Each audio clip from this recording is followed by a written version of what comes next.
আসসালামু আলাইকুম। শুনছেন সংবাদ শিরোনাম। আশুগঞ্জের মেঘনা নদী থেকে অবৈধভাবে বালু উত্তোলন করায় ড্রেজার জব্দ, 2 জনের জেল। এখন শুনবেন বিস্তারিত। ব্রাহ্মণবাড়িয়ার আশুগঞ্জে অবৈধভাবে মেঘনা নদী থেকে বালু উত্তোলনের দায়ে ড্রেজার জব্দ করেছে ভ্রাম্যমাণ আদালত। সোমবার বিকেলে ব্রাহ্মণবাড়িয়া উপজেলার দুর্গাপুর এলাকা থেকে ড্রেজারটি জব্দ করা হয়।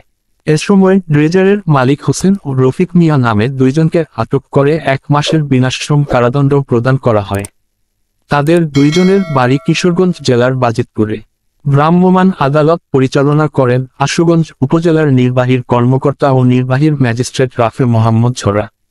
আশুগঞ্জ উপজেলার নির্বাহীর কর্মকর্তা ও নির্বাহীর ম্যাজিস্ট্রেট রাফে মোহাম্মদ ঝোরা জানান, মেঘনা নদীতে আশুগঞ্জ এলাকায় বালু উত্তোলনের কোনো অনুমোদন নেই।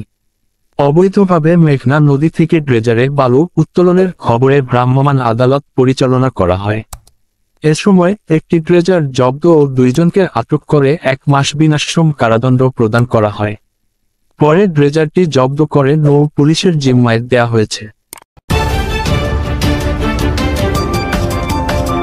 ব্রাহ্মণবাড়িয়া 24.নিউজ।